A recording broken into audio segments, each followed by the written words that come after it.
question, you'd say, well, if I have a problem with you doing it, I should have a problem with them doing it. Because they make it seem like all cops are bad. Because they never talk about good ones. They only talk about white ones. They don't talk about black ones who kill white people. They don't talk about black ones who kill black people. They literally only talk about white ones who do it. No, I feel as if, and I'm speaking for myself, you know, you have a strong opinion, that's great. You've been doing this is your platform. So I know you're going to have, you know, this big uproar about it. What I'm telling you is, it's not a negative connotation on their part because events have happened in the past and the present that are very relevant to society at this point, and it's just awareness. The same thing as if you were saying, you know, breast cancer matters, breast cancer awareness.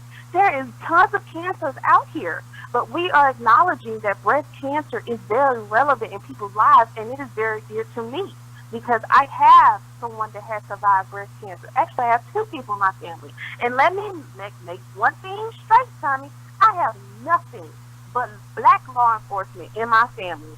Let me make that clear. I am not biased at all. But one thing I do hear you do is bash the black woman. And you call bitches, whores, and that and the third, which I've said bitch, whore, all that kind of shit too. I get it.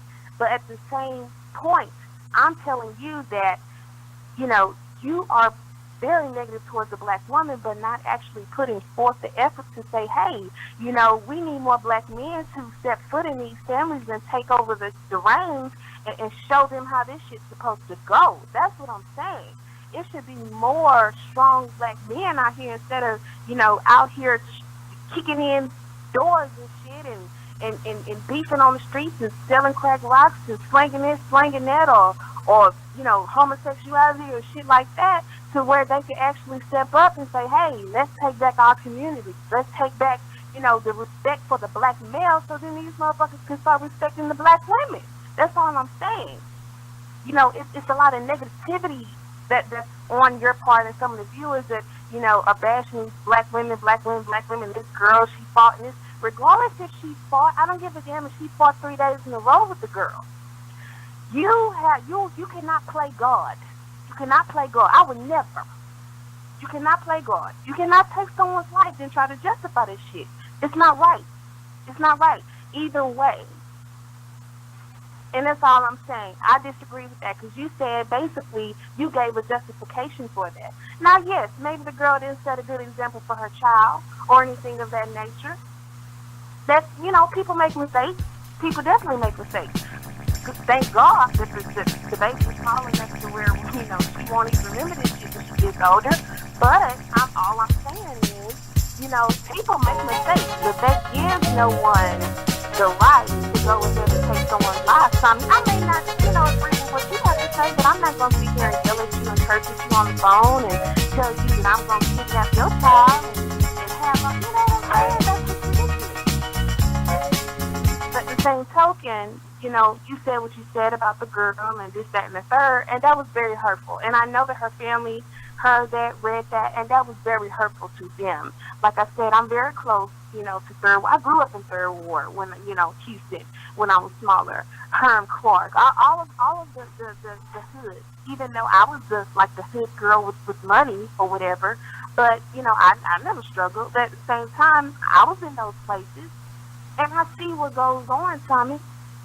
The damn government don't come down there and try to help nobody. They don't try to come and clean up the neighborhoods. The cops don't even want to be down there. So what example do the youth have? You know what I'm saying? If I had the platform and if I could do more than what I do, I donate clothes. I donate all of my kids' clothes to the Guard Post. I donate other things. You know, I try to do the best I can do as a young mother. I go to my son's PTA meetings. I help out and volunteer at the school, at his elementary school. I do what I can. But that's because I halfway have sense. But for people who don't have that, for people who are out here, daddies are locked up in jail and in prison, or, you know, whatever else is going on with the mothers, who's taking care of them? Who's showing them, you know, basically what you told a 17-year-old on the phone. Maybe her mom and dad didn't have that conversation with her. And that's great that you did that. You know what I'm saying? Does that make sense to you? But I mean, everybody doesn't have that. But I do feel that it's not right for you to generalize black women as a whole. I'm pretty sure if you met me in person, you wouldn't have an issue with me because I'm actually a pretty cool person. And I'm a fun person, you know? And I'm not stupid at all. At all. Not one bit. But it was very hurtful for another black male, and I've been hearing talk the whole night, to just sit here and say the things that you have said about the black woman. Regardless of anything, you can take shots at me, look through my Twitter or whatever like you did. That was very relevant to the conversation, as I feel like it has been the whole time since you've been on the phone with the callers. But, you know, that's just my opinion, as you have yours. Let me ask you, what's the definition of a conversation? It's a two-way street, but you stopped talking, so I kept going. But no, I didn't stop talking. Already. You never stopped talking, dear. We have an audience of people who watched you. Dear, we have an audience of people who watched you do it. It got to the point where you wouldn't let me say something, so I just stopped trying and saw how long you were going to go without pausing. You were able to talk for 5 minutes straight without having me say a word, and it didn't even affect you. You didn't even stop and say, wait a minute, I called a show to talk to someone. I'm not hearing anything from them. Let me ask them, are you there? You asked a question at one point and then kept talking. Play it back. I'm going to cut this phone conversation out and put it on YouTube so people can see it. I purposely said nothing to you because you realized what the other woman did and did exactly what she did. No, the difference between me and her was she was irate and doing all of that. No, and I'm actually she wasn't really irate. My problem wasn't with her. My problem with her wasn't that she was irate. I never said she's irate. I said you speak and you're just talking and you're not listening. That was my only problem. Audience, wasn't that my only problem with the woman? I literally said, I never said she was irate. Even when I got off the phone, I never said, wait, she's irate. I said, she's not listening. I didn't care that she had a certain tone. The tone doesn't bother me if we're talking. Mm-hmm. You and I weren't talking, and then you said, we're having a conversation, and you just kept on talking. Like, you didn't stop. I think that's scary. Now let me ask you something. But I've actually been waiting for 2 hours, so I just had to get that out. I understand. Let me ask you something. Which do you like better? Have you ever gotten in an Uber? No, I haven't. I have a thing about getting in like other vehicles. Like I have like an OCD issue. I don't know. It's weird. All right. Well, but I have not been in an Uber. Well, do me a favor. Since you haven't been in an Uber, and I know you from around the Houston area, I'm gonna put you in a cab.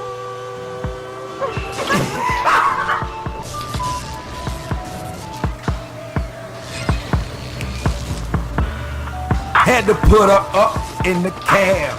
She was talking long and me, I was doing a dab. She made my head hurt, I wanted to just stab myself in the chest. I didn't know whether to cry or laugh. Half of the women, they don't do nothing but talk. I can't stand these women from LA to New York. Damn, I'd rather eat pork, worms, and all. Because these women talk like they hounding the damn dog. All of y'all need to understand they bipolar. Make me wanna run myself over with a lawnmower. Damn, I don't understand why they talk so much. They need to get off the phone and go and fuck. It'd be better than listening to this bullshit. Black women talk so much they need to be in a pulpit preaching to these fake niggas trying to say they intelligent.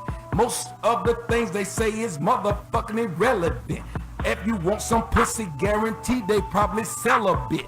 But when they get through selling it, they tell you they sell a bit. Oh, break it down.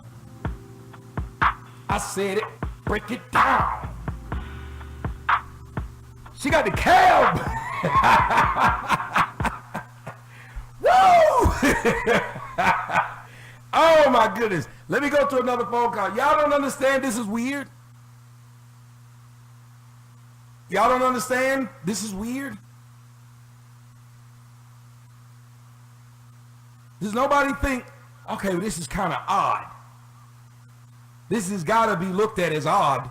when you have a group of people who just can't stop talking and they like hearing themselves talk.